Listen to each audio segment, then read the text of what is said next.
இப்போ நீங்கள் இருக்கிறீங்க, யாரோ ஒருத்தர் இருக்கீங்க, உங்கள் குழந்தைக்கோ உங்கள் பேர குழந்தைக்கோ ஒரு உதவி செய்கிறீங்க. அடுத்த ஒரு ஸ்டேஜில் ஒரு மாதம் செஞ்சுக்கிட்டே இருக்கீங்க, அடுத்த மாதம் உங்களுக்கு செய்ய முடியலை. அப்போ நீங்கள் என்ன நினைக்கிறீங்கன்னா, என்னால் செய்ய முடியலன்னு அழுவுறீங்க. அது இல்லை, ஒரு மாதம்தான் நீ செய்யணும், அதுக்கு மேலே உன்னோட ரோல் இல்லை. இன்னொருத்தன் வருவான், அவனை எதுக்கு நான் அனுப்பிச்சிருக்கேன்னா அவன் தான் அந்த குழந்தைக்கு உதவுறவன்.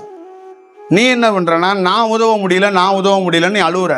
ஆனால் கடைசி வரைக்கும் இன்னொருத்தன் வந்து உதவுவான், அவன் உன் கையில் கொடுத்து உதவுறான். உன்னால் செய்யவே முடியாது. நிறைய குழந்தைகள் படிக்க வைக்கிறது யாரோ ஒருத்தன் படிக்க வைக்கிறான், ஏன் அந்த தாய் படிக்க வைக்க முடியாதா அப்படின்னா, அப்படி இல்லை, அது உன்னுடைய ரோல், அவ்வளோதான். அதுக்கு மேலே நீ வேலை செய்யக்கூடாது, அதை இன்னொருத்தன் செய்யணும். அதை நீ ஆத்மார்த்தமாக ஏற்றுக்கிட்டேன்னா ஒரு நல்ல புரிதல் வந்துருச்சு. ஆனால் இவங்க என்ன நினைக்கிறாங்கன்னா, கணவர் இருந்தும் வெட்டியாக இருக்கிறாரு, நாம் இருந்தும் ஒரு வேலை செய்ய முடியலை. நீங்கள் வேலை செய்ய முடியாது, உங்களுக்கு ரோல் அவ்வளோதான் இல்லை அப்படின்னு அவன் முடிவு பண்ணிட்டான். அதுக்கான ஆளை கொடுத்துருக்கான், ஆனால் நீங்கள் அவனை வேலை செய்ய விட மாட்டீங்க. அப்போ உங்களுக்கு வர்ற அந்த கல்வி, அந்த குழந்தைக்கான கிடைக்கப்படுற கல்வியோ உங்களுக்கு வர்ற உதவியோ அது சீராக வரமாட்டுது. அதை நீங்களே போய் தடுக்கிறீங்க. இந்த புரிதல் இல்லை. தியாகங்கிறது, அன்னதானங்கிறது, சேவைங்கிறதெல்லாம் எப்படி உருவானுச்சுன்னா, இந்தந்த காலகட்டத்தில் இந்தந்த உயிருக்கு இவன் எல்லாம் உதவுவான். அப்படிதான் அது. அதை புரிஞ்சுக்கணும். ஒரே ஒருத்தர் எல்லா உயிருக்கும் உதவ முடியாது. அதுக்குன்னு ஒரு பாட்டு அது வருவாங்கன்னு வச்சுருப்பாங்க. நான் இருக்கிறேன், சரியான பசியில் இருக்கேன், எங்கள் அப்பா அம்மாவே எனக்கு சோறு போட்டுக்கிட்டு இருக்க முடியுமா? அப்போ ஏதோ ஒரு தாய் வந்து எனக்கு சோறு போடுவான்னு இறைவன் என்ன பண்ணுவான்னா, உன் தாய் தந்தை இதுக்கு மேலே சோறு போட முடியாது, அவங்க சாப்டர் முடிஞ்சிருச்சு. உனக்கு பல தாய் தந்தை சோறு போடுவோம். அப்போ நான் என்ன நினச்சிருப்பேன்னா, பாரு, எங்கள் அம்மா இருந்தால் எனக்கு அப்படி சோறு போடுவாங்க, எங்கள் அப்பா இருந்தால் இப்படி சோறு போடுவாங்க, அப்படி நினச்சிக்கிட்டு இருந்தானா கால விரயம். இந்த மாதிரி புரிதலும் இல்லை.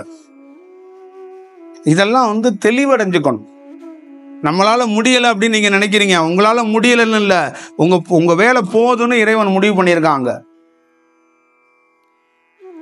அந்த விட்டு கொடுக்குற வாய்ப்பெல்லாம் நீங்கள் வளர்த்துக்க மாட்டீங்க, அதை பார்த்துக்க மாட்டீங்க. அதெல்லாம் ஒரு பாதிப்பை ஏற்படுத்துதுன்னு நம்ம ரொம்ப வருத்தப்படுறோம். நிறைய பேருக்கு அந்த புரிதல் ஏற்படலை. அவங்க என்ன நினைக்கிறாங்க, கௌரவ குறைச்சலான்னு நினைக்கிறாங்க. அது பேர் கௌரவ குறைச்சல் இல்லைம்மா, இறைவனே ஏற்படுத்தின செயல் மாது, இறைவன் ஏற்படுத்தின ரூட் அது. அதை போய் நீ போய் எப்படி கௌரவ குறைச்சலாக போய் எடுத்துக்க முடியும்? அவ்வளோதான் இதோடைய பொருள் இருக்கும். எந்த சிவனடியாரும் வந்து சோத்து பானையோ அடுப்பையோ தூக்கிட்டு போக மாட்டான். ஏன்னா அவன் என்ன சொல்லுவான்னா, ஏதோ ஒரு விதத்தில் என் சிவன் எனக்கு சோறு கொடுப்பாருமா. அதோட பொருள் என்னன்னா, அன்னைய காலகட்டத்தில் அவன் உயிருக்கு எவன் மத்தியானம் 12 மணிக்கோ 1 மணிக்கோ எவன் சோறு கொடுக்க போறான்னு ஒரு செக்ஷன் இருக்கு. அவன் கரெக்டாக வந்து கொடுப்பான். 2 பேருக்கும் பழக்கமே இருக்காது, எதுவுமே இருக்காது. திடீர்னு நான் நடந்து போகிறேன், ஒருத்தர் பைக்கில் வர்றாரு, ரொம்ப பசிக்குது, சோறு வாங்கி கொடுங்க அப்படின்னா காசு கேட்டால் கொடுக்க மாட்டார், ஏதாவது தப்பு தண்டா பண்ணிடுவார் இவருன்னு. சோறுனோன்னா அவருக்கு 1 நிமிஷம் ஸ்மார்க் ஆகும், சோறு தானே, ஏதாவது நல்ல காரியம் தானே, இருங்க அப்படின்னு சொல்லி வண்டியை நிப்பாட்டிட்டு போய் அவரே சாப்பாடு வாங்கி வந்து கையில் கொடுத்துருவார். இப்போ அவன் யாருன்னே எனக்கு தெரியாது, அவனால் தான் நான் சாப்பிடப்பட்டாகணும். அப்போ அவனுக்கு என்ன வேலை கொடுத்துருக்குன்னா, டே, ஒரு உயிர் வரும், அவனுக்கு நீ சோறு போடணும், இதான் உனக்கு வேலை. புரியுதுங்களா?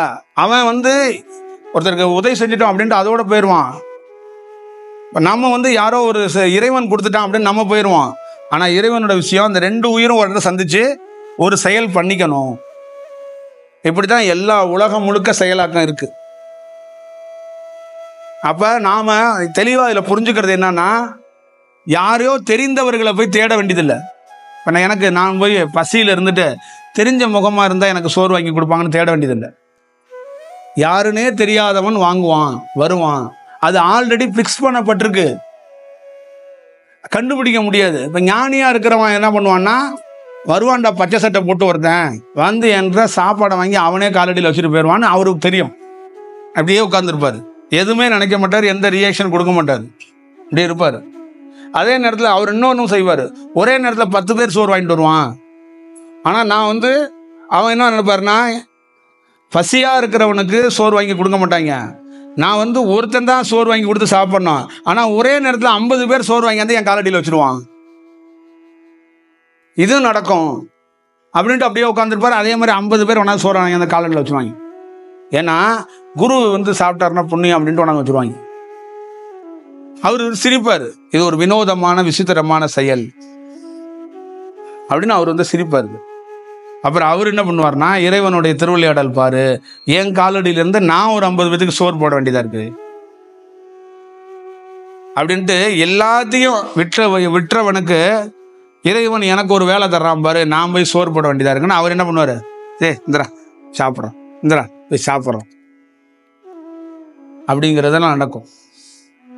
அதுக்குள்ளே என்ன செக் வச்சுருப்பாருன்னா, அது வெறும் சோறு இல்லைப்பா, உன்னால் ஒருத்தன் ஆசீர்வாதம் வாங்கணும், அவன் உடம்பு முடியாமல் இருக்கான், நீ அந்த சோத்தோடய சேர்த்து உன்னுடைய ஆசீர்வாதத்தை கொடுத்துரு, நீ வந்து அதுக்காக தான் அந்த 50 பேர்த்த விரட்டி விட்டேன், புரியுதா, அதை கொஞ்சம் பார்த்துக்க அப்படின்னு உடனே அவர் அதை உணர்ந்துட்டு அவர் இப்படிதான் நடக்குது எல்லா செயலுக்குள்ளையும். அப்போ இதுக்குள்ள ஞானிங்கிறது தியானங்கிறது என்னன்னா, கண்டறிந்து தெளிவடைந்து வேலை செய்யுது. எதுக்கு தியானம் பண்ணணும், எதுக்கு ஞானம் அடையணும்னா, எதிர்வரும் காலங்களை எதிரில் இருக்கிற மனிதர்களை நம்ம தெரிஞ்சுக்கணும். மனிதனாக இருக்கும்போது நம்மளை தெரிஞ்சுக்க முடியல. ஒரு நாள் 5 வயசுல அறியாமையில் இருந்தோம் ஓகே, 15 வயசுல அறியாமையில் இருந்தோம் ஓகே, 25 வயசுல அறியாமல், 60 வயசுலயும் அறியாமையில் இருந்தால் நம்ம என்ன பண்ணணும்? நிறைய வீட்டில் எங்கள் அப்பாவுக்கு வயசாயிருச்சு, அவருக்கு உருவனம் கட்டுருச்சு, அவர் சொன்னதை கேட்க மாட்டார், போங்கன்றோம். அப்போ அதுக்கு பேர் அறியாமைன்னு சொல்றதா இல்லை என்ன சொல்லுறது? அப்போ அவருக்கு என்ன, அந்த காலத்தை உணராமையே வாழ்ந்து முடிச்சுட்டு நான் போய் இறந்து போயிடுறேன், நான் போயிடுறேன், இறைவா என்னை கூப்பிட்டுக்கடாங்கிறேன். அப்போ அந்த தியானங்கிறது எதுக்குன்னா, இறைவனை அடையிறதுக்கு கிடையாது, முதல்ல அறியாமையிலிருந்து விடுபடுறதுக்கு, தெளிவடைகிறதுக்கு, யாருடைய உதவியும் இல்லாமல் தனக்கு தேவையானதை தானே எப்படி வரப்போகுது, எப்படி கிடைக்க போகுதுங்கிறத தெரிஞ்சுக்கிறது. இப்போ நீங்கள் இருக்கிறீங்கன்னா, காலையில் உணவு இவரால் கிடைக்கப்பட்டது, மத்தியானம் யாரால் கிடைக்கணும் நீங்களே தெரிஞ்சுக்கணும். ஒரு ஃபுளூக்கில் போயிட்டு இருக்கீங்க, காலையில் வண்டி எடுக்கிறீங்க, கீழேயே உழவ மாட்டேன்னு ஒரு நம்பிக்கையில் ஓட்டுறீங்க. அதே மாதிரி 20 வயசில் கல்யாணம் பண்ணிடுறீங்க, 40 வயசு வரைக்கும் சாக மாட்டேன் நம்பிக்கையில் தான் ஓட்டுறீங்க. ஆனால் தியானம் என்பது நம்பிக்கை வேண்டாம், நீ அறிந்து கொள், தெளிந்து கொள், திருமணத்துக்குள்ளே என்ன மாதிரிலாம் துன்பங்கள் வரும், எப்படியெல்லாம் மேற்கொள்ள வேண்டும், எந்த மாதிரி காலகட்டத்தில் எந்த நோய் வரும், எந்த வறுமை வரும், நம்மளை யாரெல்லாம் உறவாக இருக்கிறவங்க எதிராக பார்ப்பாங்க, இதெல்லாம் எப்படி அறிஞ்சிக்க முடியும்? தியானம் பண்ணாதான் அறிஞ்சிக்க முடியும். அப்போ இதை அறிஞ்சு கொள்வதற்காக தான் தியானத்தை உங்கள் கையில் கொடுக்கறது. வேற என்ன இருக்கு? நீ அறியாமையில் போகாத, தயவு செய்து அதில் பிழை ஏற்பட்டுரும், நம்பிக்கை அடிப்படையிலும் பயணிக்காத, நான் உயிர் வாழ்வேன், இறைவன் என்னை காப்பாற்றுவாங்கிற மாதிரி நகராத. காலையில் வெள்ளிக்கிழமை சாமி கும்பிட்ற, செவ்வாய்க்கிழமை சாமி கும்பிட்ற, நம்பிக்கையில் தான் நவுத்திக்கிட்டு தான் இருக்கிறோம், நம்பிக்கையில் நகர்த்தாத, அது நிரந்தரம் அல்ல. நம்பிக்கை அடிப்படையில் சாமி கும்பிட்டு அத்தனை பேரும் நிறைய பேர் மருத்துவமனையில் இருக்கிறாங்க, நிறைய பேர் கீழே விழுந்துடுறாங்க, நிறைய பேர் கஷ்டப்படுறாங்க, நிறைய பேர் கடன் ஆயிடுறாங்க. நம்பிக்கை அடிப்படையில் தான் ஒவ்வொருத்தனும் தொழில் பண்ணுறான். ஏன் தோக்குறான்? அப்போ அதுதான் அறியாமையில். நம்ம அறிந்துக்கிட்டோம்னா என்ன பண்ணுவோம்? விரயம் செய்ய மாட்டோம், கால விரயம் செய்ய மாட்டோம், அப்போ ஒரு சூழலுக்குள்ளே போக மாட்டோம். இப்போ அறிஞ்சதுனால என்ன செஞ்சோம்?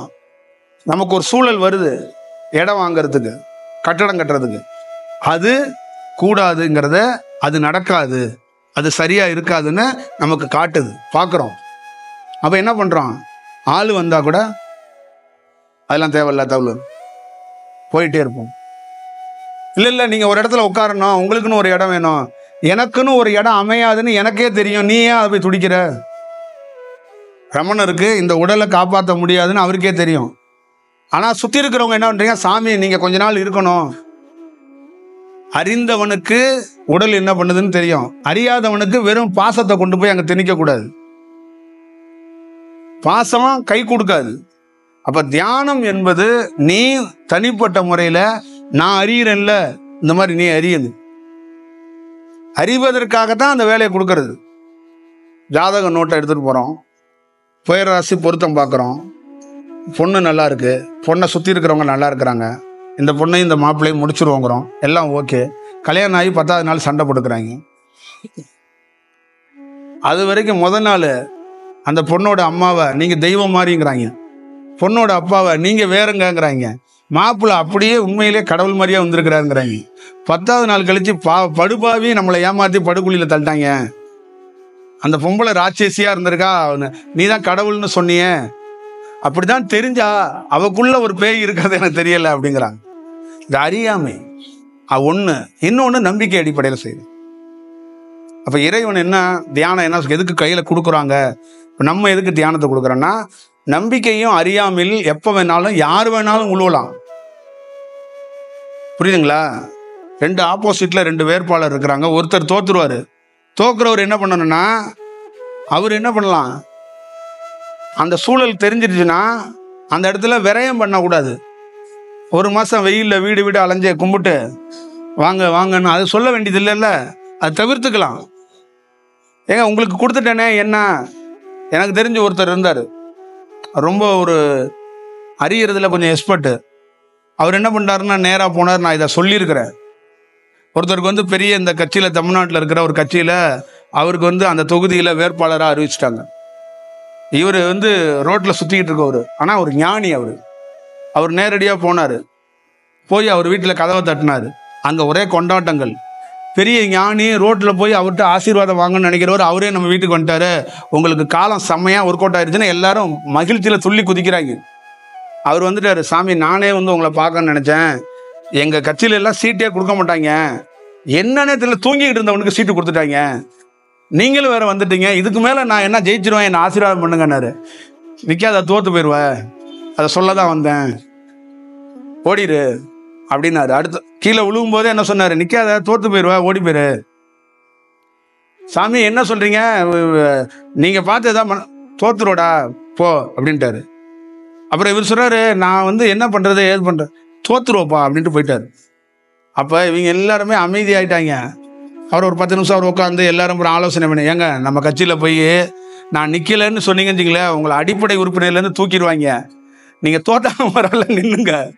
திடீர்னு சாமியை ஒரு மனமாற்றம் அடைஞ்சு ஆசீர்வாதம் பண்ணி கேப்பில் நீங்கள் ஜெயிச்சிட்டிங்கன்னா இன்னைக்கு இருக்கிற மாதிரியாவா சாமி இருப்பார்? நாளைக்கு சாமி கூட மாறலாம்ல, சாமியை நம்ம கரெக்ட் பண்ணலாம்ல அப்படின்னா. ஆமாப்பா, அது வேற இருக்குல்ல. சாமியை டெய்லி போய் காலைல பார்ப்போம்னே, தேர்தல் பிரச்சாரத்துக்கு போகிறோம்ல, டெய்லி சாமியை பார்த்துட்டு தான் பிரச்சாரத்துக்கே போவோம் அப்படிலாம் முடிவெடுத்துட்டாங்க. அதே மாதிரி தோத்தார். இப்போ தோற்று முடிச்சுட்டு என்ன ஃபீல் பண்ணார்னா, அந்த கால விரயம் இருக்குல்ல, ஒரு நம்பிக்கை இருக்குல்ல. தேர்தலெலாம் எப்படின்னா ஒரு 10 நாள் அப்படியே ஃப்ளோவில் போவோம். அந்த லாஸ்ட் டயத்தில் என்ன பண்ணுவாங்கன்னா, கூட இருக்கவங்க நீங்கள் தானே ஜெயிச்சிருவீங்கன்னு ஒரு ஐப்பை கிரியேட் பண்ணிடுவாங்க. அப்போ அப்படியே சட்டமன்ற உறுப்பினராக, எம்பியாக, மந்திரியாக ஆன மாதிரியே ஒரு ஃபீல்டில் வாழ்ந்துட்டு இருப்பாங்க. அந்த எலெக்ஷனுக்கு நாளுக்கு அந்த ரிசல்ட் வந்தோன்னே ஊட்டி கொடைக்கானல் சைடு போயிடுவாங்க, சுவிட்ச் ஆஃப் பண்ணி வச்சுட்டு. எவன் முகத்துலேயும் முழிக்கக்கூடாது, கூட இருந்தே இப்படி பழி வாங்கிட்டாங்களா அப்படிங்கலாம் கண்ணாப்புனான்னு திட்ட தோணும். அந்த ஒரு வாரம் எதுக்கு என்ன தனிமைப்படுத்திக்கிறாங்கன்னா, எவனையாவது இருந்தால் அடிச்சு போடுவாங்க, அந்த மாதிரி ஒரு ஃபீல் ஆயிரும். அப்போ அவர் என்ன சொன்னார்னா, டே விரயண்டாது, கால விரயம், நேர விரயம், பண விரயம், உடல் விரயம் உன் தலைவனுக்கு தெரியாது. 50 தொகுதி 100 தொகுதியை ஃப்ளூக்கில் வச்சு அடித்து உனக்கு சீட்டை போட்டுருவான். ஆனால் எனக்கு தெரியும்டா, உன் ஜாதகக்காரனுக்கு கூட தெரியாது, எனக்கு தெரியும்டா, நான் கண்டறியதில் எக்ஸ்பர்ட்டு, அதனால தான் உனக்கு சொல்கிறேங்கிறாங்க. இப்போ நான் என்ன சொல்கிறேன்னா, ஒரே ஒரு ஊரில் ஒரு ஞானி இருந்து கண்டறிஞ்சே சொல்லிக்கிட்டு இருந்தாருன்னா இந்த 140 கோடி மக்களை எப்படி வழி நடத்துறது? அதுக்காக தான் இறைவன் என்ன பண்ணான்னா, தியானத்தை கையில் கொடுத்தான். டேய், மேக்சிமம் கொஞ்சம் நீயே உணர்றதுக்கு வாய்ப்பு இருந்தால் ட்ரை பண்ணுறா, நீயே உன்னை தெளிவடைஞ்சுக்கடா. ஆனால் நீ என்ன பண்ணுறன்னா, எனக்கு கோயில் கட்டுறதுக்கும் நான் கடவுளை அடைய போகிறேன்னு என் புகழை பாடிக்கிட்டு கிடக்குற. நான் உனக்கு என்ன செய்கிறேன்னா, டே நீ இந்த உலகத்துக்கு வாழ வந்திருக்க, தயவு செய்து ப்ராக்டிக்கலாக புரிஞ்சுக்க. நீ இந்த ஊருக்கு வாழ வந்திருக்கிற. அப்போ இந்த ஊரில் வாழ வந்திருக்கனா, இந்த ஊரில் வாழ்கிறதுக்கு என்னென்ன சூழல் தேவையோ அதெல்லாத்தையும் நீ வச்சுக்கிட்டா தான் வாழ முடியும். அப்போ நீ ஒரு தீர்க்க தரிசியாக இருந்தால் தான் இந்த ஊரில் நீ வாழ முடியும். நானே மரணம் இல்லாத பெருவாள் கொண்டவன், நீ என்னையா போய் எனக்கு போய் கொண்டாடணும்னு நினைக்கிற? அதில் ஒன்றும் கிடையாதுடா. நான் என்னுடைய நோக்கத்தை நீ புரிஞ்சுக்க. என்ன நீ வணங்கணுங்கிறது என்னோட நோக்கம் இல்லை. ஆனால் நீ வந்து இந்த ஊரில் வந்திருக்கல்ல, இந்த ஊருடைய முழு தன்மையும் தெரிஞ்சாதான் நீங்கள் தாக்கு பிடிச்சி நிற்க முடியும், ஒரு சூழலை பண்ணிக்க முடியுங்கிறதுக்காக தான் அந்த தியானத்தையே கொடுக்கறது. ஆனால் இதை உணர்ந்து வேலை செய்ய மாட்டாங்கிறது தான் வருத்தம். வேற இதில் எதுவுமே இல்லைங்க. உங்கள் வீட்டில் இருக்கிற கணவன்மார்கள்ட்ட உங்கள் அப்பா அம்மாட்டெலாம் உட்கார வச்சு பேசுங்க. நாளைக்கு காலையில் என்ன நடக்க போகுதுன்னு உங்கள் கணவருக்கு தெரியாது, உங்கள் அம்மாவுக்கு தெரியாது. ஆனால் அந்த நம்பிக்கை அடிப்படையில் நவர்த்தக்கூடாது. அப்ப அதுக்கு அறியறதுக்காக தான், அறியாமையிலேருந்து விடுபடுறதுக்காக தான் இந்த வேலை. இந்த வேலையை நம்ம செய்யறோம். எதுக்கு ஒரு யோகி வந்து போத்தீஸ்குள்ளேயே சரவணா ஸ்டோருக்குள்ளேயே போய் ட்ரெஸ் எடுக்க போக மாட்டான்? துணி தேவையா இல்லையாங்கிறது அவனுக்கே தெரிஞ்சிருது. அப்புறம் அவன் எதுக்கு போகணும்? அவன் பெரிதா எடுத்துக்க மாட்டானே. அதுதான் விஷயம். அப்போ அதை நீங்கள் கொஞ்சம் வாய்ப்பு இருந்துச்சுன்னா அதை நீங்கள் நல்லா ஆய்வு பண்ணி அதில் நீங்கள் மேம்படுறதுக்கு வழியை பாரு. அப்போ என்ன ஆகும்னா, நீங்கள் சொல்கிறீங்கல்ல உங்கள் கடமை, அந்த கடமையை சாதாரணமாக முடிக்காமல் ரொம்ப அலட்டிக்காமல் முடிக்கலாம். ஜம்முன்னு சேரை போட்டு உட்காந்து உங்கள் பேர புள்ள எல்லாருக்கும் என்ன நடக்குங்கிறத உங்களுக்கே தெரிஞ்சிடும். அதுக்கேற்ற மாதிரி நீங்கள் ஒரு வாழ்க்கையை நகர்த்தலாம். புரியுதுங்களா? அப்போ நீங்கள் அந்த சூழலை ஏற்று நீங்கள் அதுக்கேற்ற மாதிரி பிரயாணம் பண்ணீங்கன்னா உங்களுக்கு நல்லா இருக்கும். இதுதான் தியானத்தோட சாரம், தியானத்தோட நோக்கம். இதுதான். இதை யாரும் அவங்க ஃபேமிலியில் உள்ளவங்க புரிஞ்சுக்க மாட்டாங்க. ஒரு தனிப்பட்ட முறையில் ஒரு இண்டிவிஜுவலாக ஏதோ நம்ம ஒய்ஃபோ நம்ம வீட்டில் இருக்கிற அம்மாவோ தியானத்துக்கு போகிறாங்க, நம்ம அண்ணன் தியானத்துக்கு போகிறாரு, அவருக்கு ஏதோ கடவுள் பிடிச்சி போச்சு, அவர் ஏதோ அப்படி சுற்றிக்கிட்டு இருக்காருன்னு நினைக்கிறாங்க. அது இல்லை. இவ்வளோதான் விஷயம். இதெல்லாம் இருந்துச்சுன்னா போலீஸ் ஸ்டேஷன், கோர்ட்டெல்லாம் எதுக்கு நமக்கு? ஒருத்தன் அறியாமையிலேருந்து விடுபட்டானா எதுக்கு போலீஸ் ஸ்டேஷன், எதுக்கு கோர்ட்டு? உங்கள் சட்டத்தில் நீங்களே வச்சுக்கோங்க. எதுக்கு போய் காவல்துறையில் நீ போய் எதுக்கு போய் நிற்க போகிற? ஸ்டேஷன் வாசலில் ஏன் நிற்க போகிற? நிற்க வேண்டிய அவசியம் உனக்கு ஏன் ஏற்பட போகுது? இருக்காது இல்லை. இந்த பொண்ணு நமக்கு செட் ஆக மாட்டான்னா இன்னொரு பொண்ணு செட் ஆக மாட்டானா என்னன்னா, இது நமக்கான ஆன்மா கிடையாது. இவனுக்கு, இந்த பொண்ணுக்கு பின்னாடி ஒருத்தன் வந்துகிட்டு இருக்கான், அதுக்குள்ளே கிராஸ் ஆகி நம்ம வந்து நின்றுட்டோம். அப்போ அவனுக்கு அவளுக்கான ஆள் அவன் வருவான், நம்ம ஒதுங்கி நமக்கான ஆள் 3வது வரிசையில் நிற்கிறான், அவளை போய் பார்ப்போன்னு போகணும். இது தெளிவடைகிறதுக்கு தியானம் இருந்தால் தான் தெளிவடையும், இல்லைன்னா ரொம்ப கஷ்டம்.